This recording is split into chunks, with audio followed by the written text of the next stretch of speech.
의원님 어서 오십시오. 반갑습니다. 네, 안녕하십니까. 네. 방금 이제 화면에 나온 좀 자료 화면에는 힘차게 뭔가를 네. 주장하시는데 실제는 굉장히 좀 온화한 표정이십니다.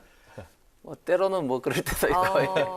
네. 상황에 따라서 알겠습니다. 바쁜데도 또 오늘 또 나와주셔서 감사드리고요. 아이고, 제가 영광입니다. 맞습니다. 예. 그 국민의힘 규제개혁 추진단장으로 현재 활동하고 네네. 계시잖아요. 예. 당의 이제 규제개혁 추진단이 민생을 위해서 정확히 어떤 일을 하는 것이고 또 어떤 일에 집중을 하고 있는지 먼저 좀 설명부터 들어볼까요? 예, 잘 아시는 것처럼 지금 대한민국이 저출생의 그 성장 잠재력이 지금 이제 떨어지면서 굉장히 미래가 밝지만은 않은 어두운 그런 국면에 있습니다. 이런 상황에서 우리 대한민국의 미래를 위해서는 국가적으로나 개인적으로나 기업적으로 최대한의 경쟁력을 발휘할 수 있도록 해야 되는데 그런 경쟁력 발휘하는데 가장 지금 좀 장애가 되는 모래주머니가 좀 규제라고 생각을 합니다. 이런 네. 어떤 규제를 최대한 걷어내서 국민의 어떤 생활과 기업의 경쟁력, 국가 경쟁력을 높이기 위한 어떤 그런 분야에 좀 초점을 맞추고 다양한 지금 활동을 하고 있습니다. 우리 만약에 그 운동선수가 마치 그 모래사장에서 그 운동할 때 다리에 이제 모래주머니를 뭐 이렇게 달고 달리는 것처럼 그때 모래주머니를 풀고 우리 경제가 좀 훨훨 날아갈 수 있도록 규제를 좀 많이 타파하자 그런 말씀이십니까? 그렇습니다. 그 문재인 정부 때 타다의 사례를 우리가 봤지 않습니까?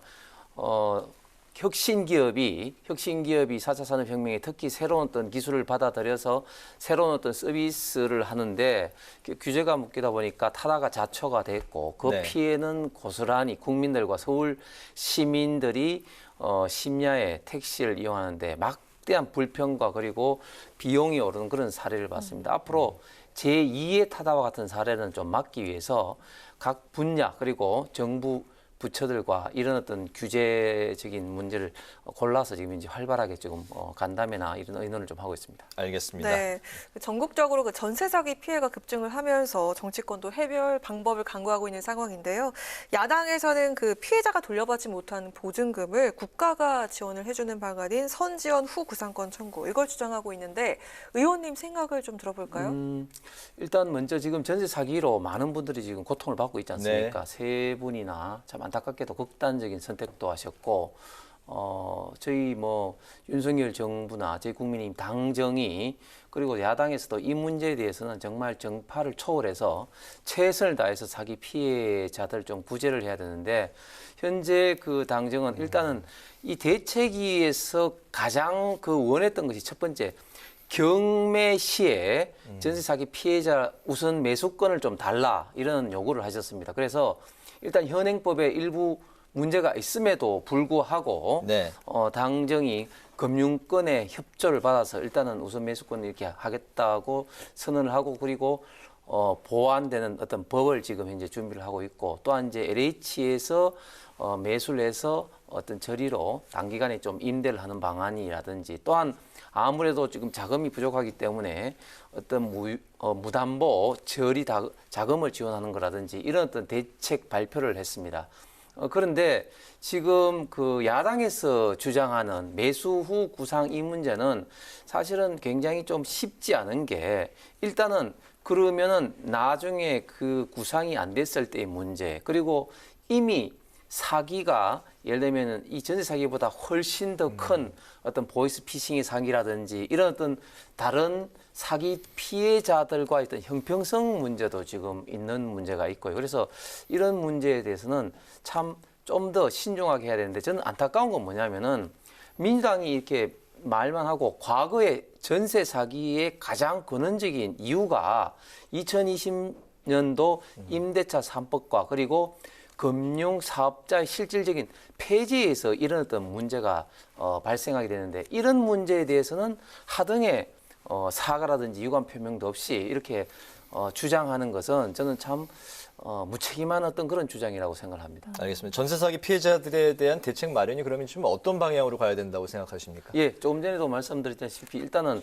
가장 중요한 것이 지금 경매로 나온 물건에 대해서 우선 매수권을 주고 그리고 관련된 자금이라든지 이런 게 부족하다면은 무융자 저리로 지원을 해주고 또 만약에 그것도 안 된다면 LH에서 일단은 매입을 해서 필요한 분들에게 좀 장단기 임대를 하는 저는 그런 방안으로 지금 정부가 좀 추진하고 현재 상태로는 이게 가장 합리적인 방법이 아닌가 생각합니다. 근데 저도 이제 그 관련해서 이제 그 뉴스를 계속 보도하면서 많이 나오는 이제 질문이 그 전세 이제 그 피해자들은 어쨌든 그 전세금이 이제 그 자신의 재산 전부일 수도 있고 그렇습니다. 이제 그게 이제 뭐 피해를 당했을 경우 돈이 없는 상태에서 네. 우선 매수권을 준다고 해서 이게 그 그 집을 이제 구할 수가 있겠느냐 뭐 이런 이야기들이 그러니까 나오잖아요. 제가 말씀드린 것처럼 그 자금이 부족한 경우가 많으니까 네. 무담보 저리 대출을 좀 적극적으로 은행 대출을 예 통해서? 그렇습니다. 네. 네네네.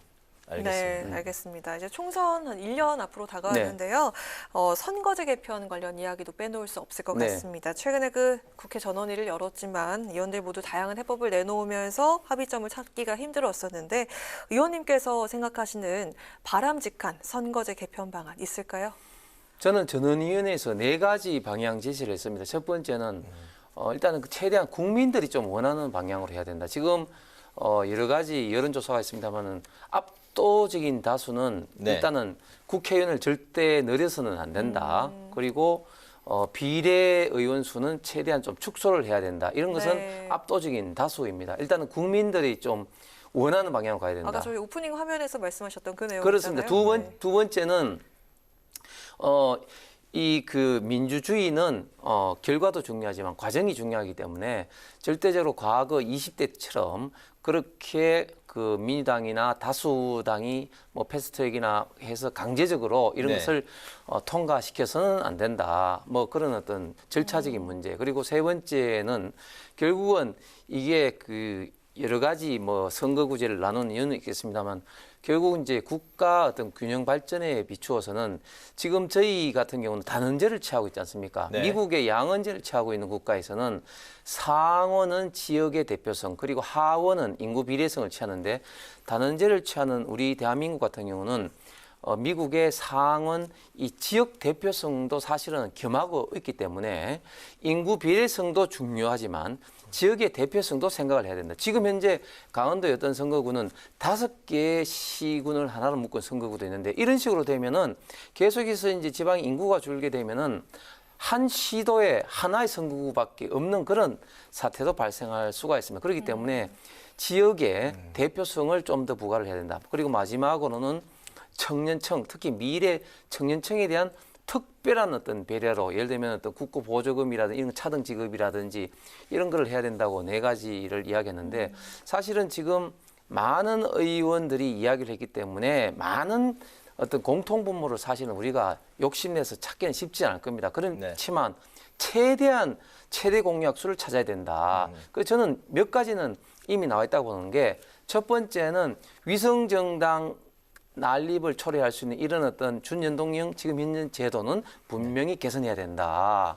두 번째, 지역의 대표성에 대해서는 거의 대부분 의원들이 공감하기 때문에 지역의 대표성을 좀 더 강화해야 된다. 최소한 이 2가지만이라도 저는 좀 선거제 개편에 좀 반영됐으면 좋겠습니다. 네, 공통분모를 이제 찾기는 쉽지 않지만 최대 공약수를 네. 이제 확보하는 방향으로 가야 되고 위성정당을 이제 폐지하는 쪽으로 가야 돼요. 네. 위성정당 폐지에는 여야 간에 뭐 이견이 없는 것 같습니다. 현재 그렇다면 선거제 개편에 그 합의를 이끌어내기 위한 단계에서 가장 좀 걸림돌이라고 하면 어떤 게 있습니까? 제가 볼 때는 일단은 소선거구제냐, 뭐 또 중대선거구제냐, 네. 뭐 요런 어떤 면이 조금 좀 민감한 것 같고, 그리고 또 그 민주당과 정의당에서는 비례의원 숫자를 더 좀 늘려야 된다 오히려 이런 네. 어떤 비례의원과 지역의원의 어떤 이 비율 조정 문제 결국 이제 2가지가 가장 난제가 될 겁니다. 바로 이제 그런 이제 의견 차이를 좁히기 위해서 초당적 정치개혁 이제 모임이 이제 소위원회 구성을 양당에 이제 요청하기로 했는데 앞으로 그렇다면 이제 어떤 절차가 남아 있고 이제 총선 한 1년 조금 덜 남아 있는데 총선 전까지 선거제 개편이 어느 선까지 반영돼서 내년에 그 총선을 치를지 어떻게 좀 바라보고 계실까요? 사실은 이미 법상 벌써 시간이 이제 지나갔습니다. 네. 원래 선거제 개편은 총선 1년 전에 마무리를 해야 되는데 이미 일단은 시간은 지나갔습니다. 네. 그럼에도 불구하고 현재 일단 전원위원회에서 많은 의원들이 의견을 표현을 했다. 이것은 굉장히 좀 의미가 있다고 보고 일단은 이 전원위에서 나온 다양한 의견들을 좀 취합을 해서 최대 공약수를 할 수 있는 소위원회를 빨리 구성을 해서 네. 좀 전에 말씀드린 것처럼 일단 너무 많은 것을 이제 욕심내기보다는 최소한 합의를 할 수 있는 한 발자국이라도 더 나가는 선거 재편을 최대한 좀 빨리 마무리 짓는 것이 저는 필요하다고 봅니다. 알겠습니다. 네, 네. 이번에 그 현안 관련 질문 네. 해보도록 하겠습니다. 검찰이 오늘 그 송영길 전 대표에 대해서 출국 금지 조치를 내렸습니다. 피의자 신분으로 전화를 한 건데요. 그 송 전 대표가 귀국 당시에는 절대 난 도망가지 않겠다 하면서도 그 의혹에 대해서는 난 잘 모르는 일이다 이렇게 입장을 밝혔는데, 자, 이 부분 어떻게 지켜보셨습니까? 이번에 그 송영길 대표 민주당이 지난번 당대표 경선 시에 돈봉투 사건을 보고 많은 국민들이 참 경악을 했지만 정치인 저로서도 사실 야 이게 그 이승만 정권 때나 아니면 뭐 좀 더 거슬러 올라왔더라도 뭐 80년대나 있었던 이런 어떤 돈봉투 사건이 바로 지금 2년 전에 일어난 것을 보고 당을 떠나서 저도 믿기지 않고 상당히 지금 경악하고 사실 국민들한테 좀 죄송스러운 마음인데 저는 지금이라도 민주당에서 자체적인 좀 진짜 철저한 좀 진상 조사를 하는 것이 민주당뿐만 아니라 우리나라 전체적인 어떤 정치의 좀 불신을 조금 최소한으로 좀 할 수 있는 일이라고 보는데, 일단 송영길 대표의 이야기는 뭐 본인은 뭐 정치적인 책임을 지겠다 하는데 뭐 본인은 지금 현재 당대표도 아니고 국회의원도 아닌데 무슨 정치적인 책임을 지는지 저는 사실 뭐 모르겠는데, 어쨌든 자기는 모르겠다. 그리고 뭐 자기는 그렇게 뭐 이렇게 바쁘기도 바쁘고 이렇게 하지만 물론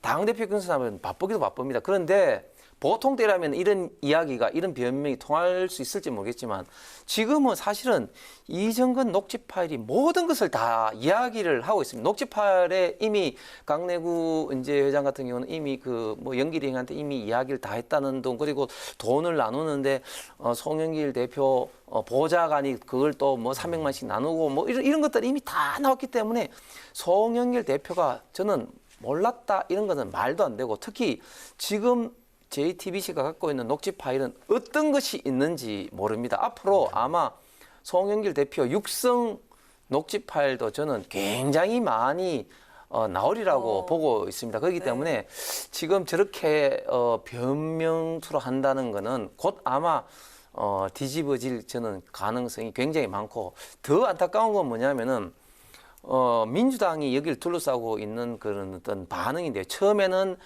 이게 또 뭐 검찰 뭐 독재고 야당 탄압이다 이렇게 하다가 이제 막 계속해서 증거가 나오니까 뭐 이재명 대표가 마지못해 사과는 했지만 그래도 민주당에서는 장경태 의원이라든지 많은 사람이 그게 뭐 식비라든지 뭐 교통비 정도밖에 되지 않느냐 뭐 이런 식으로 하고, 또 정성호 의원도 그렇게 이야기했다가 사과를 한다든지, 또 송영길 대표가 공항으로 들어올 때는 또 역시 송영길 대표 큰 그릇이라는 둥 뭐 무력이 없다는 둥 이런 식으로 감싸는 이런 어떤 행태는 저는 민주당을 좀 더 수렁으로 몰고 가지 않나 그렇게 좀 우려가 됩니다. 그럼 옆집에서 보시기에는 민주당이 좀 어떻게 대응을 하는 게 뭐 적절하다고 생각이 드십니까? 많은 그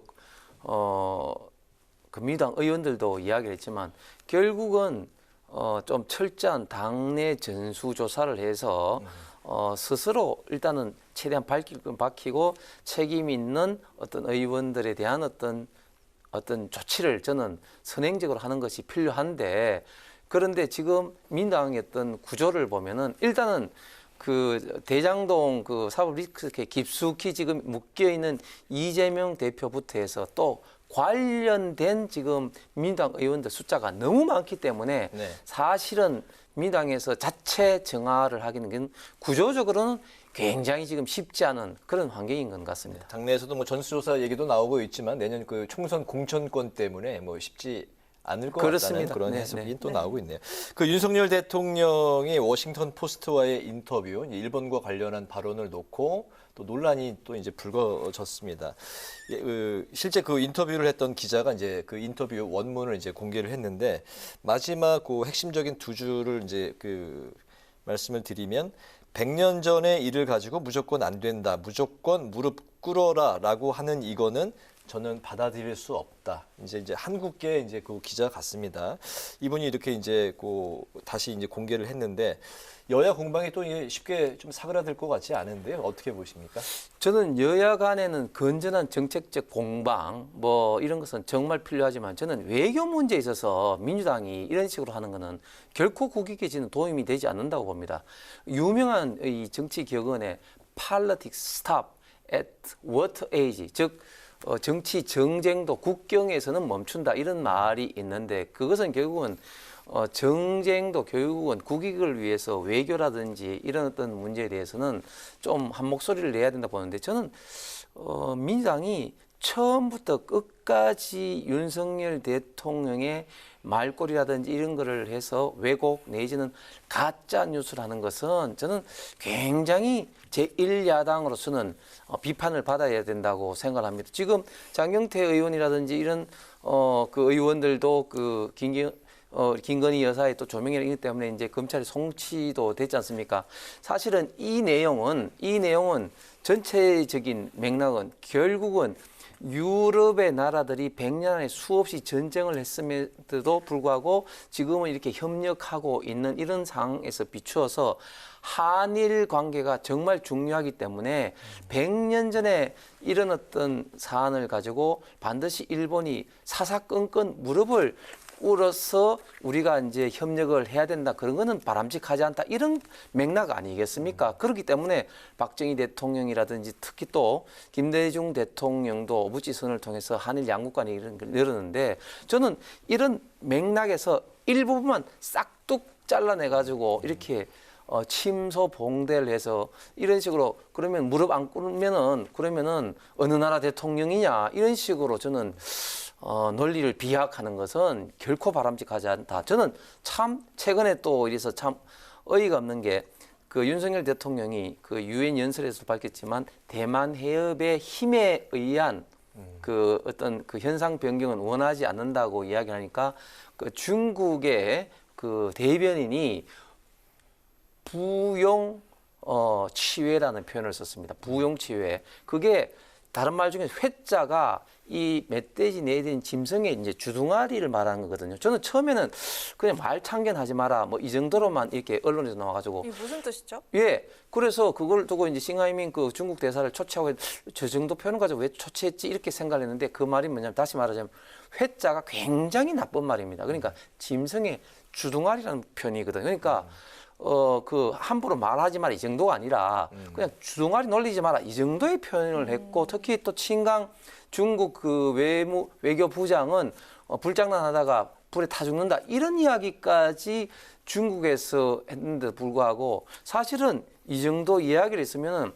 야당이든 여당이든 중국을 비판을 해야지 정상인데 왜 중국이 저런 이야기를 하도록 대통령이 그런 식으로 현상 변경 우는 그런 이야기를 하느냐. 대통령한테 이렇게 이야기하는 것은 이게 어느 나라 정당인지 참 이해가 되지 않습니다. 알겠습니다. 네. 자, 마지막으로 우리 홍 의원님 의정 활동을 좀 짚어볼까 하는데요. 네. 정말 다양한 곳에 또 법안 발의를 하셨지만 특히나 그 장애인이나 네. 자립준비 청년과 같은 좀 도움의 손길이 필요한 사람들에 대한 관심이 참 많아 보이시는데요. 보니까 대표로 발의하신 장애 유형별 맞춤 평생교육법 이게 지난달 국회 본회의를 통과하기도 네. 했는데 관련해서 앞으로 추진하고 싶으신 정책이나 계획이 있으시면 말씀 부탁드리겠습니다. 예, 저는 공무생활을 그만두고 국회에 올 때부터 딱 키워드는 대한민국의 올바른 미래를 위해서 일한다. 미래라는 게 결국은 우리 이제 청년의 세대 그리고 좀 더 사회가 따뜻하고 포용적인 그런 어떤 사회가 돼야 된다고 생각을 합니다. 그래서 그런 측면 때문에 아동복지법 개정을 통해서 이 시설에 있는 청년들이 좀 더 사회에 나와서 자립할 수 있는 시간을 좀 벌어줘야 된다 해서 이제 아동복지법을 개정했고 조금 전에 이제 앵커께서 말씀하신 평생교육법상에 이제 학교에서 배움이 다 끝나는 시대가 아니라 네. 계속해서 4차 산업혁명 시대의 새로운 것에 대해서 평생 배워야 되는 그런 평생교육 시대인데 평생 지금 현재 교육법상에는 정상인에 대해서만 규정하고 있지 장애인에 대해서 평생교육을 어떻게 하라는 규정이 전혀 없는 없군요. 그런 상황입니다. 그래서 개정을 냈고 이번에 이제 그 본회의 이제 통과가 되는데 앞으로도 이러한 어떤 측면에서 과학적인 측면이든 경제적인 측면이든 특히 우리 청소년들의 어떤 미래를 위해서 좀 더 역할을 할 수 있는 그런 어떤 정책적인 면 그리고 모두의 말씀드린 이 규제적인 측면에서도 그런 어떤 것과 일맥상통하는데 그런 어떤 측면에서 좀 남은 1년 동안 좀 더 열심히 하고 싶습니다. 알겠습니다. 네, 됐습니다. 이제 국회 라이브 6 파워 인터뷰 마칠 시간이 됐는데요. 지금까지 홍석준 국민의힘 의원과 함께 전세 사기 피해 대책 관련 법안을 비롯해 윤 대통령의 외신 인터뷰를 둘러싼 여야 공방을 중심으로 오늘의 전국 현안을 살펴봤습니다. 여러 가지 입법 활동도 아주 꾸준히 열심히 하고 계신데 특히 이제 사회적 약자, 중간까지 장애인 관련 그런 법안처럼 소외된 그런 분들을 위해서 많은 또 입법 활동 부탁드리겠습니다. 오늘 말씀 잘 들었습니다. 네, 고맙습니다. 잘 들었습니다. 예, 감사합니다.